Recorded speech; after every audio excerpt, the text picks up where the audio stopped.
Bienvenidos, bienvenidas a Enclave de Consejo, el videopodcast del programa Consejeros de GECON.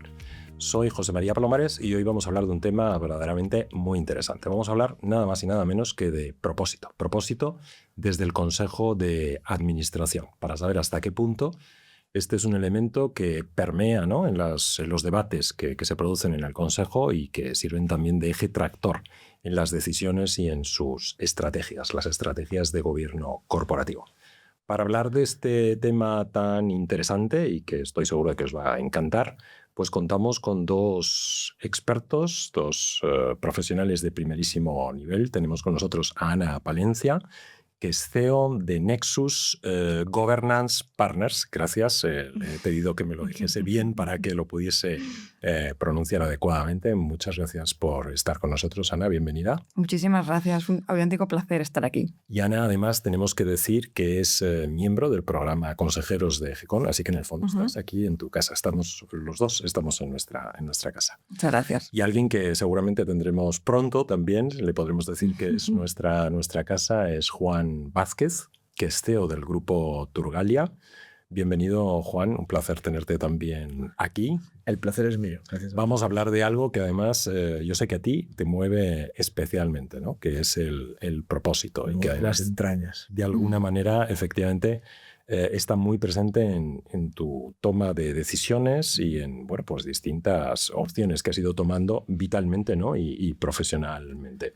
Yo ayer te escuchaba precisamente decir que los proyectos profesionales, los proyectos empresariales que estás impulsando en este momento son en realidad una elección de vida, ¿no? Son decisiones de carácter vital y utilizabas, de hecho, la palabra propósito en varias ocasiones. Me gustaría empezar preguntándote qué significa esto del propósito para ti. Más que contarnos cuál es tu propósito, que de eso hablaremos también después, me gustaría que nos contases hasta qué punto el propósito es relevante y qué significa para ti.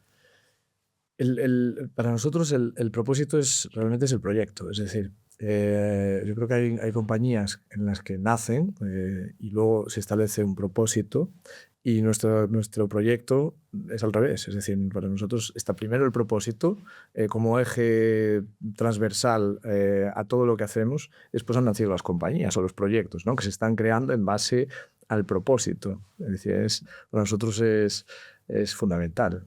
Claro, uno de los grandes retos cuando hablamos de propósito, y esto lo hemos hablado también en alguna ocasión Ana y yo, es ver dónde conecta, claro, el propósito personal con el propósito corporativo. En vuestro caso, Juan, claramente pues esto confluye. Cuéntanos, ahora sí, a grandes rasgos, cuál es ese propósito y cómo se ha, digamos, de alguna manera desplegado alguno de los proyectos. Y me gustaría concretamente que me hablaras de un elemento que a mí me parece muy, muy singular, ¿no?, que es el establecimiento de lo que denomináis un consejo fundacional para uno de los proyectos. Brevemente, cuéntanos en qué consiste todo esto. Bueno, nuestro propósito es la recuperación de un territorio, que es nuestro territorio, que es nuestra localidad natal.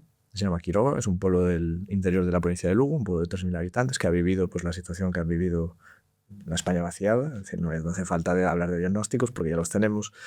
Nosotros nos hemos propuesto pasar a la acción y convertir ese propósito en nuestra vida, ¿no?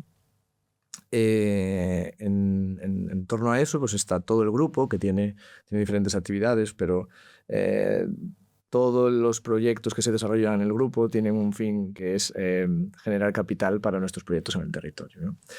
Y en ese contexto nace pues, el proyecto de Casa Boteiro y de la comunidad y esa comunidad de inversores que el objetivo es atraer capital al territorio y talento que nos ayude precisamente al propósito de reconstruir la comarca, ¿no? En ese contexto pues nace el Consejo Fundacional, ¿no? ¿Por qué? Por un lado, fundacional, pues evidentemente está ligado al momento del proyecto. El proyecto está en una fase en la que está en la fase fundacional. Entonces, tener un consejo de administración o un consejo asesor no parecía lo más adecuado. Y así que nos hemos inventado un nuevo concepto que es el Consejo Fundacional, en el cual... Para que tomes nota, Ana, si ves que en algún momento en vuestra actividad esto lo podemos plantear. Mucho. que es es la forma de no caminar solo, ¿no? Es decir, uno tiene unos límites y tiene que saber cuáles son. Y dentro de esa honestidad que es nativa de nuestra, ya no solo mía personal, sino del proyecto, pues hemos visto que necesitábamos ayuda, ¿no? Entonces, lo que hicimos fue dividir el proyecto en áreas, ¿no? ¿Cuáles son las áreas más estratégicas del proyecto, desde la restauración, desde la obra, la propia obra de la reconstrucción de la casa en ruinas que tenemos en el viñedo, hasta el vino, evidentemente, que es una parte importante, pero también la restauración en cuanto a comer, que también es importante, o la parte de inteligencia artificial, y entonces creamos pues, un consejo fundacional en el que hay un consejero en cada una de esas áreas que son estratégicas para el proyecto. ¿Y por qué lo hacemos ahora? Bueno, porque es que es el momento de sentar las bases y de convertir un proyecto que es todo propósito en un proyecto viable, porque eso es importantísimo, tiene que ser sostenible, tiene que ser viable, porque el romanticismo evidentemente está muy presente y el propósito está presente en todas las decisiones que se toman en el proyecto, pero tenemos que vincular eso a la realidad económica del proyecto. Sí, es para que ella, como he escuchado en alguna vez, en el concepto, ¿no?, de rentabilidad emocional, pero también rentabilidad económica y financiera, ¿no? Hacerlo convivir. Ana, claro, cuando nos planteamos un proyecto de estas características es casi como de manual, ¿no? Vemos el propósito desde antes incluso de que se haya plasmado la idea de negocio, ¿no? Y es como esa semilla que digamos va brotando y que cada una de esas ramas pues va teniendo lugar pues un negocio, una organización, una empresa, un proyecto. Pero claro, la realidad de muchas otras organizaciones no es exactamente así. ¿Cómo ves tú este concepto de propósito desde la perspectiva, lógicamente, de tu amplísima experiencia pues liderando organizaciones y ahora además asesorando, ¿no?, y formando parte también de estrategias de gobernanza para terceros? ¿Cómo ves este tema? ¿Hasta dónde es verdaderamente relevante y está presente en los debates? Pues el propósito es el para qué. ¿Cuál es nuestro significado? ¿Por qué nuestra compañía existe? ¿Y qué pasaría si no existiera, ¿no? ¿Qué perdería la sociedad? Entonces, el qué nos mueve. Y es lo que conecta el negocio con la contribución económica y social, con el largo plazo. ¿Está presente en las compañías? Pues debe estarlo. Y yo creo que, de hecho, si hacemos una reflexión, fíjate que las compañías tienen una gran capacidad de cambiar el mundo. El 69 de las 100 entornos económicos de máxima amplitud, 69 son empresas versus países, ¿no? Con lo cual yo creo que nuestra pregunta es, ¿queremos hacerlo bien o no, ¿no? ¿Queremos generar impacto positivo o no? Y nosotros vemos que el propósito pues, debe seguir ese triple impacto positivo del que habla la sostenibilidad, que el primero es perdurar en el tiempo. Primero es la sostenibilidad económica. La rentabilidad económica y además, ¿qué más podemos, qué contribución hacemos a la sociedad, a las personas? Yo además siempre que hablo de impacto positivo, siempre digo que empieza por nosotros, ¿no? ¿Qué impacto estamos generando nosotros en nuestra propia estabilidad, salud, en nuestra familia, en nuestros equipos, en nuestros trabajadores, los clientes y por supuesto en la sociedad y el medio ambiente? Y debe ser lo único que el propósito realmente puede generar beneficios y además hay estudios donde se ha medido el impacto. Hay un estudio que se llama Return on Purpose, donde realmente se ha medido que las empresas que tienen el propósito activado pues tienen unos ingresos de un 14% más, una EBITDA de un 7% más, unos múltiplos de valoración por 4.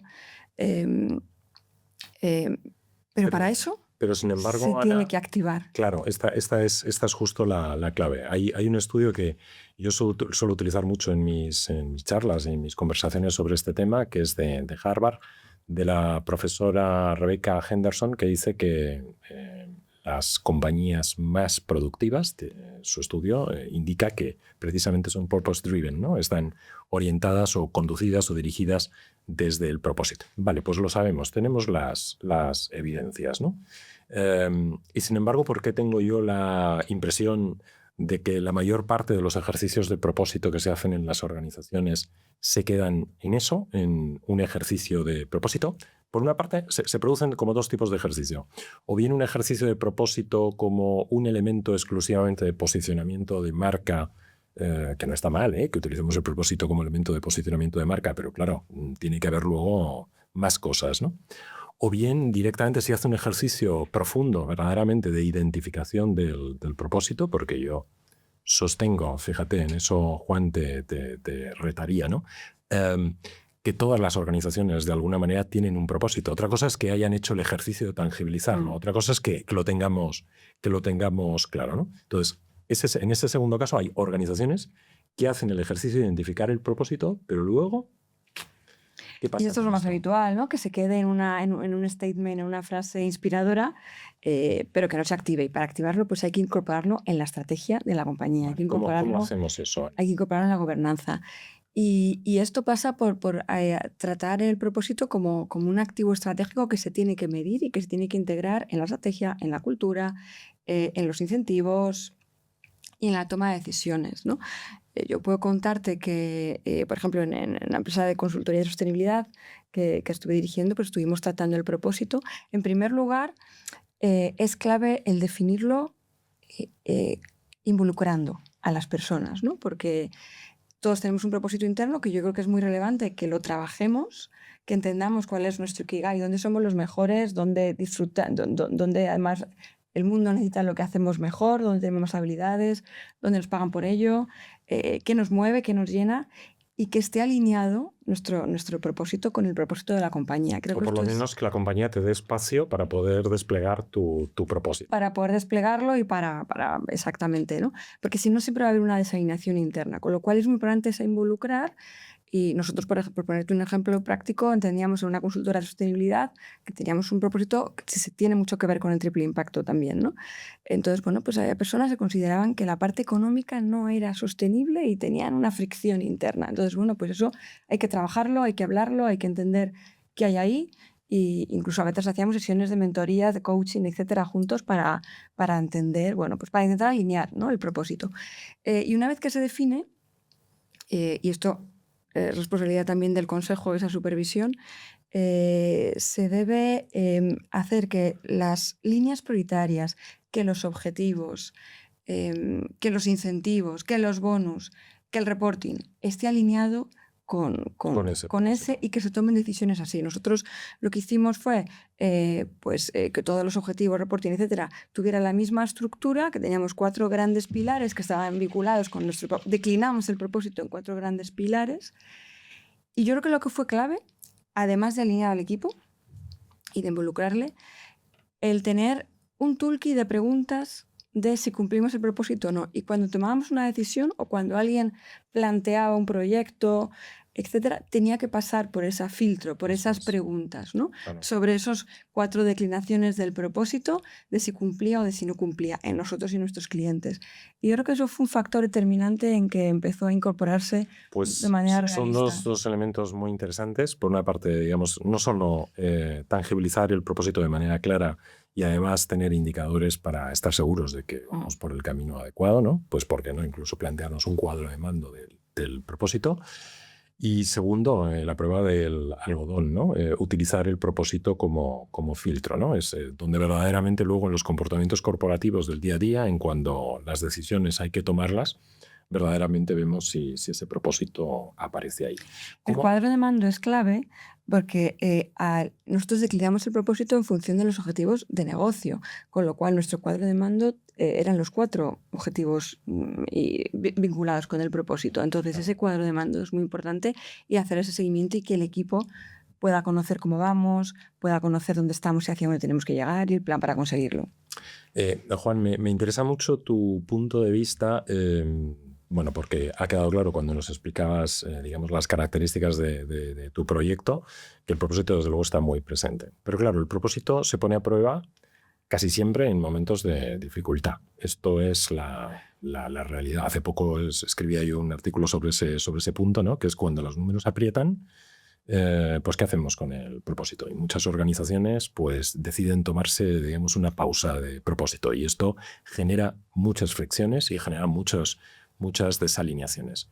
Claro, tendemos a pensar que esto puede ocurrir cuando ya hay una trayectoria en la compañía y de repente hay una dificultad económica, una dificultad de negocio. Pero escuchándote pensaba, claro, esto ocurrirá sobre todo en los inicios. En los inicios tienes momentos de dificultad, me imagino, desde que te levantas hasta que te acuestas.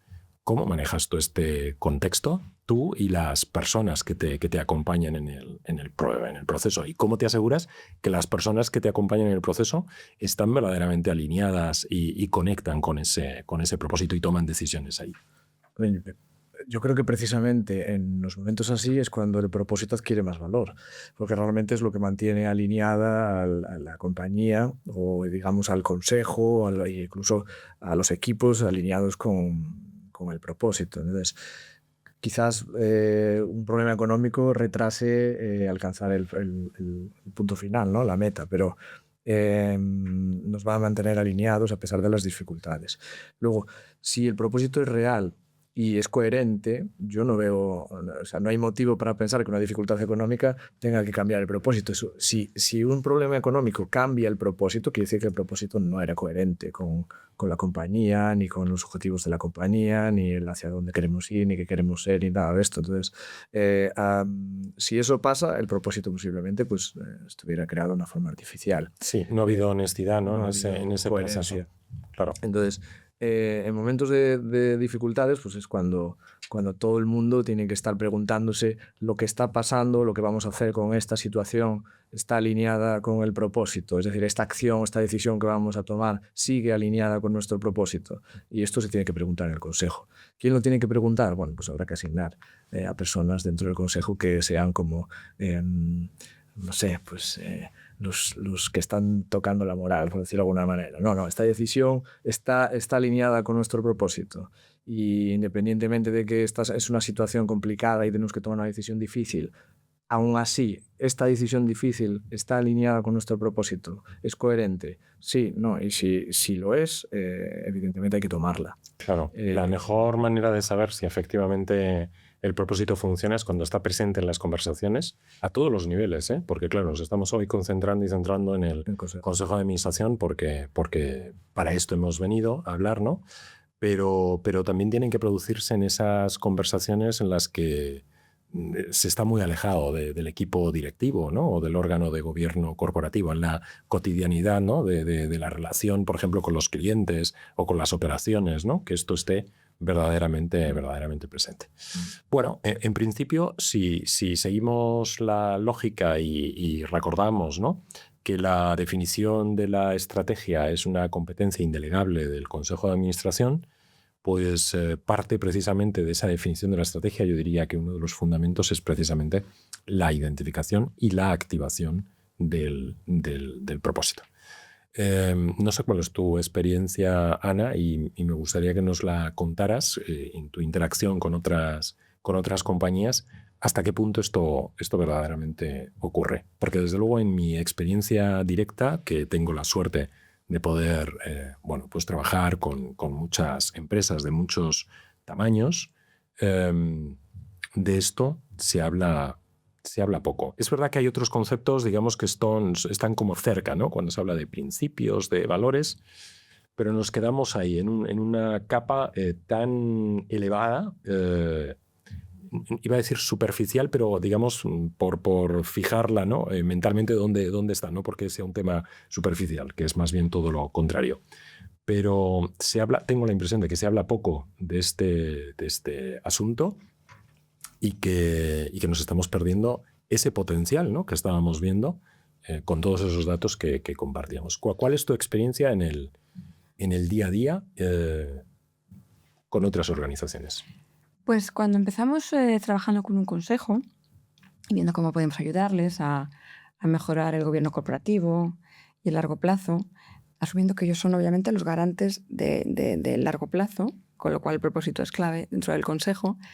La prueba del algodón es que hablemos con los consejeros y preguntamos por qué están ahí, para qué están ahí, etc.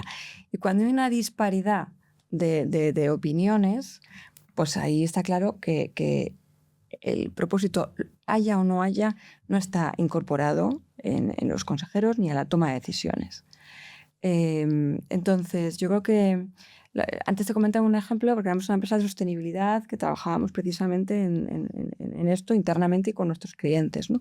Pero cuando trabajamos con otro tipo de compañías, hay algunos casos donde realmente hay empresas B Corp, hay empresas que lo tienen muy activado y que además han funcionado muy bien, pero la generalidad es que hay que empezar trabajando, hay que empezar por ahí.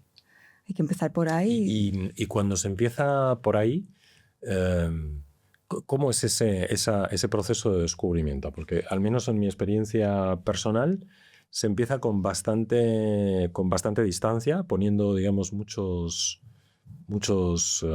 distancia en el sentido de que a ver esto que me estás contando exactamente dónde nos lleva, pero cuando finalmente hay un momento que se entiende cuál es el verdadero potencial, pues de repente pasamos al otro lado del péndulo, ¿no? Abrazamos la causa con mucha intensidad. ¿Cómo es ese proceso de descubrimiento? Es que cuando descubres y te alineas con ese propósito, lo que sientes es, bueno, tiene que ver con la trascendencia, ¿no? Mi para qué y por qué hago esto, por qué hago este esfuerzo, por qué me levanto. Normalmente nosotros trabajamos siempre con la compañía haciendo un diagnóstico de dónde están en todos los ámbitos, ¿no? Especialmente en los temas más relevantes de estrategia corporativa. Separamos la estrategia de negocio, que es la que llevan los ejecutivos, el día a día, el corto plazo, de la estrategia corporativa, que va adelante. De largo plazo. Donde hablamos de largo plazo, donde hablamos de esa estrategia, donde hablamos de la cultura, donde hablamos de los recursos que vamos a dotar, donde hablamos de si hay operaciones o no de money, donde se habla de riesgos.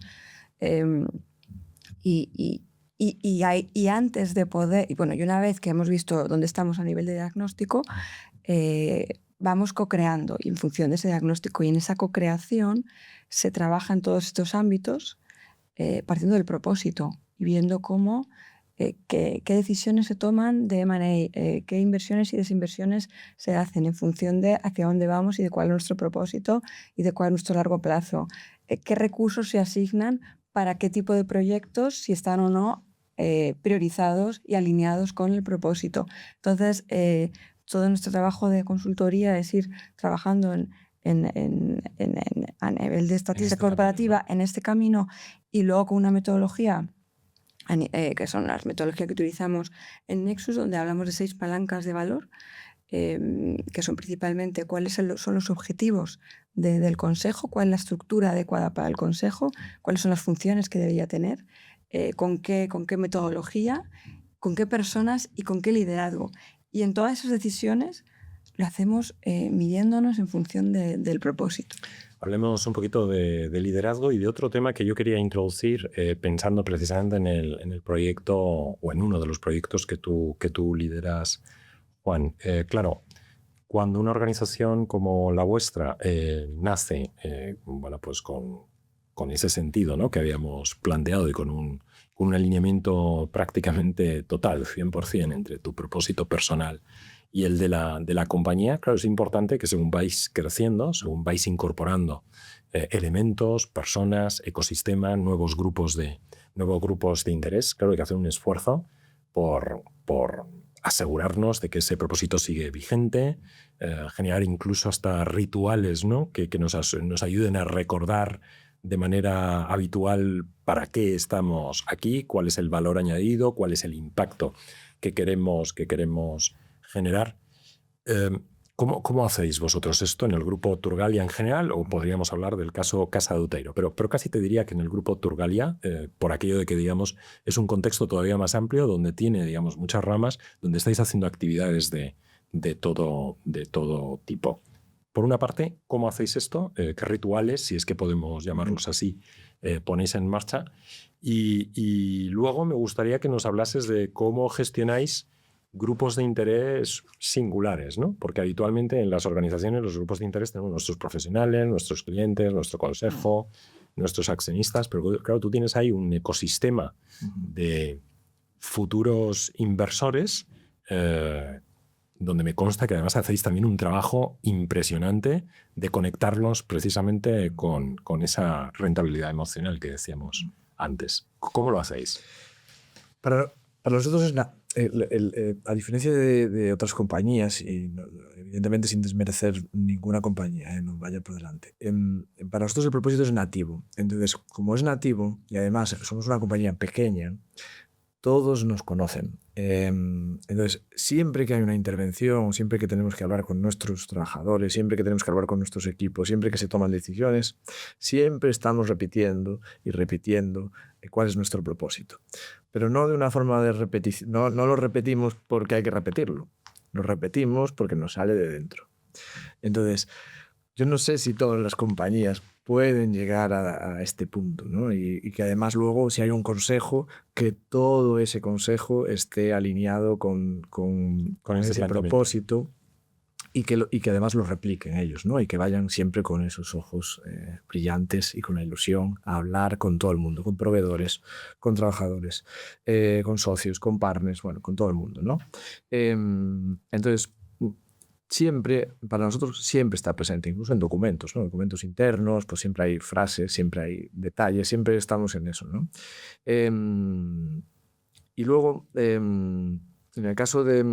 Es que me perdí un poco. En el caso de Casa Deuter, si volvemos al Consejo Fundacional, y volviendo al tema del propósito, para nosotros es muy natural, porque todos los miembros del Consejo están ahí porque creen en el propósito. Es que no hay y lo voy a decir, no hay remuneración. O sea, nuestro consejo fundacional no es un consejo remunerado. Pasaremos y llegaremos a un consejo asesor, a un consejo de administración remunerado, por supuesto que llegaremos. Pero nosotros tenemos la suerte de... Cuidado porque te van a escuchar, ¿eh? Aquí. Ya lo sé que me van a escuchar, perfecto. Entonces, no, pero todo es real y como todo es honesto, pues es así. Entonces, ellos están por el propósito. Entonces, es que es natural. O sea, nuestro caso es quizás pues, un caso muy atípico, ¿no? Pero yo creo que le puede servir a estos proyectos que nacen, ¿no? Tomarlo como ejemplo, ¿no? Es decir, coger el propósito como palanca estratégica del proyecto, tenerlo siempre presente en todas las decisiones y de arriba hacia abajo y luego pues, tratar de vincular a gente externa que crea en tu propósito. En cuanto a las comunidades, que evidentemente es un follón porque nos hemos metido en un gran jardín, hemos superado los 200 socios, o sea que imaginaros luego la junta de accionistas cómo va a ser. Va a ser como la de un club deportivo, esto es una cosa compleja de gestionar, ¿no? Sin embargo, hasta ahí ha llegado nuestro propósito, es decir, la gente que es socia del proyecto, o que va a ser socia del proyecto, lo es por el propósito, fundamentalmente. Que no es solo un propósito. Tenemos un propósito de recuperación territorial, que es el propósito matriz, pero luego nosotros creemos en los subpropósitos, ¿no? Es decir, en los propósitos individuales, ¿no? Es decir, yo pertenezco a esta comunidad porque voy a ayudar a que este proyecto recupere un territorio, pero además yo voy a pertenecer a una comunidad de inversores en las que además voy a encontrar gente afín o gente con la que voy a poder hacer negocios. Y entonces su propósito personal se activa y lo que hace es magnificar o aportar a nuestro propósito general, ¿no? Entonces, para gestionar eso, nosotros vamos a utilizar la tecnología. Entonces, vamos a implantar, en un mes y medio estará funcionando una aplicación que se llama Finding, no sé si puedo decir la palabra, pero no. Bueno, pues ahora ya lo has dicho. Ya lo has dicho, que es un software de gestión de comunidades en la que la gente va a poder interactuar, ¿no? Y poder explicar quiénes son y ver sus propósitos personales y luego pues siempre va a estar presente evidentemente el propósito matriz y ellos podrán conectar y bueno, en lo que queremos es que generar valor para el territorio evidentemente, pero también para todos los miembros del proyecto. Entonces, esa es una de las acciones, ¿no? Y la otra es organizar muchos saraos. Muchos momentos. Generar momentos de encuentro, ¿no? Sí, muchos momentos de encuentro en los que en todos esos momentos hay una intervención de propósito. Es decir, no os olvidéis de que aquí estamos para recuperar un territorio. No para hacer negocio entre vosotros. Sí, también, pero dentro del contexto de que si podemos hacerlo allí, si podemos hacerlo en Quiroga y generar puestos de trabajo en Quiroga y oportunidades para el territorio, allí es donde lo tendremos que hacer, ¿no? Entonces... Bueno, muy interesante porque fíjate que este modelo de gestión de comunidades de impacto, hace poco se acaba de publicar un libro que se llama así, Comunidades de Impacto, de Juan Parodi y Rubén Mancera, donde se habla, entre otras muchas cosas, ¿no?, del potencial de la gestión estratégica de las comunidades como mecanismo o como ritual o como oportunidad, no sabría qué palabra poner para no traicionar a la literalidad de lo que se dice en el libro, de recordar, de tener muy presente, de activar el propósito en el día a día. Pero hay un elemento que, claro, en este caso estamos escuchando a Juan y seguro que ya te ha convencido, no hay ninguna duda. Claro, hay, digamos, un fundador que le pone corazón, que le pone carisma. Claro, no en todas las organizaciones esto ocurre, entre otras cosas, pues porque va cambiando incluso el liderazgo, ¿no?, de las compañías. Claro, ¿qué perfil de liderazgo es el que se espera de una organización para asegurarnos de que no solo el propósito está presente al principio, sino que se vive cada día?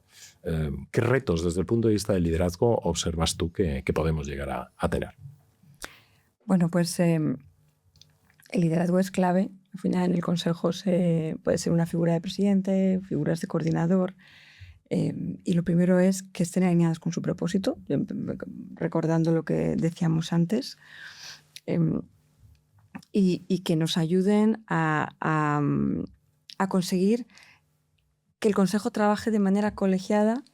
Si es un consejo, o si puede ser una fase inicial. Como yo estaba hablando ya del emprendedor. concepto de liderazgo en el sentido amplio de la palabra, Okay, puede ser. porque luego, claro, es el propio consejo el que tiene que asegurarse de que existe ese liderazgo dentro del propio consejo y, por supuesto, luego en el equipo directivo. Entonces, dentro del órgano de gobierno, sea autocrático, sea colegiado, en un consejo, pues es clave que el liderazgo empiece por ahí, que el propósito esté ahí presente, para que la toma de decisiones que se vayan permeando a la organización y la supervisión lo incorpore, ¿no? Y ellos, como garantes también del largo plazo de la estrategia y sobre todo de la creación de valor a largo plazo, pues lo tengan incorporado. Se necesitan muchos soft skills. Se necesita tener la capacidad de influir, de motivar y de conseguir que los equipos, en el ámbito en el que estén, pues vayan juntos a conseguir esos objetivos, a conseguir ese propósito, ¿no? Muchísima capacidad de empatía, muchísima capacidad de escucha, y sobre todo, pues conseguir ir de la mano. Al final yo creo que el líder está para servir. Yo cuando he sido líder hay un momento en que siempre primero decía, bueno, estoy aquí para conseguir este objetivo y además la sostenibilidad y luego te dabas cuenta de que estás aquí para servir. Claro. Para ver cómo ayudar a las personas y a la compañía a conseguir los objetivos, el propósito, etc. Claro. Pues yo creo que eso es lo principal. Yo diría además, si me permites añadir, Ana, una reflexión en torno a la generosidad, ¿no? Sí. El líder generoso, sí, en el sentido de que activando esa empatía, esa escucha, todos esos elementos que has puesto, entender que tenemos que generar, cuando ejercemos ese liderazgo, tenemos que generar espacios dentro de nuestra organización y una cultura de seguridad y de confianza para que los distintos propósitos de las distintas personas que tenemos en el equipo también puedan fluir. Que es muy difícil que haya una conexión 100% entre el propósito corporativo y el propósito de cada una de las personas que tenemos en el equipo. Esto solo pasa en muy pocas ocasiones. Probablemente, precisamente, los fundadores de un proyecto como el que nos cuenta Juan.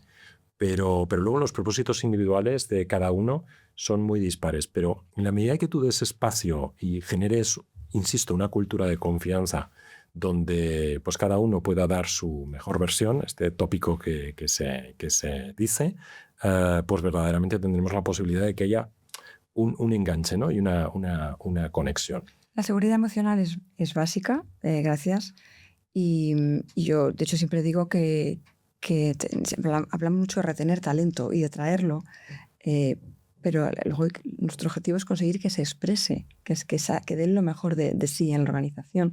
Y para eso, como bien dices, pues es necesario alinear lo más posible los objetivos, que no están en contraposición, y por supuesto siempre va a haber cuestiones diferentes y objetivos diferentes, pero que no se interpongan entre el objetivo general y que todos pues remen hacia el objetivo general. Y se necesita también mucha resiliencia porque y tanto. no siempre estamos todos alineados, no siempre los momentos son buenos, hay momentos de crisis, hay momentos complejos, cada vez más, cada vez los cambios son más rápidos, y esto requiere pues tratar las cosas con transparencia, pero obviamente no siempre tenemos la mejor motivación. Muchas veces, bueno, pues hay problemas, hay que hacer reestructuraciones, hay grandes retos en las compañías, en las personas, en el talento, y pues el liderazgo, yo creo que es muy importante el comunicar, es decir, estamos tomando estas decisiones, que hay algunas que no son del gusto de todos, pero las estamos tomando para conseguir este objetivo y que siempre todo el mundo tenga la confianza de que lo que se hace es por el bien común. Creo que eso es muy importante. Bueno, se nos está acabando el tiempo, pero no quiero dejar pasar la oportunidad de preguntaros por una reflexión o una recomendación que podamos dar. Recordemos que este es una iniciativa, este video podcast, que se enmarca dentro del programa Consejeros de GECON, donde pues hay muchas personas que ya están en consejos de administración, e incluso hay otras personas que están en ese proceso de aprendizaje y de transición y de dar el paso precisamente a las posiciones ejecutivas o de emprendimiento para incorporarse también al mundo del gobierno corporativo. Los dos, como grandes expertos que sois en el ámbito del propósito, cada uno desde una perspectiva muy distinta, ¿qué les podemos recomendar? Tú, Ana, ¿qué les...? Pues yo creo que lo primero, se habla ahora mucho de que queremos ser consejeros, ¿no? Entonces yo creo que lo primero hay que sentarse a reflexionar qué es ser consejero, qué implica en todos los ámbitos, en el ámbito de la responsabilidad, en el ámbito del trabajo, y realmente reflexionar si quiero ser consejero de verdad, si el ser consejero es algo que está alineado con mi propósito personal, y si es así, prepararse, hacer un plan, lo que siempre decimos, ¿no? Es importante comunicarlo, es importante hacer networking, es importante trabajar en los soft skills, y sobre todo es muy importante entender las diferencias entre un ejecutivo y un consejero, y máximo cuando estamos trabajando para nuestro primer consejo. El ejecutivo ejecuta, como la palabra indica, y el consejero debe supervisar, ser garante de la estrategia y sobre todo trabajar en hacer las preguntas adecuadas con muchísima mano izquierda. Claro. Entonces, pues creo que hay que ser muy sinceros con nosotros mismos y entender qué podemos aportar a un consejo. Me encanta que digas que tenemos que ser muy sinceros con nosotros mismos, porque quizás, yo, si me permites, añadiría que lo primero que tenemos que tener claro es cuál es nuestro propósito. Exacto, y está. Empecemos por ahí. Exacto, ¿no? Empezamos por ahí, hacer...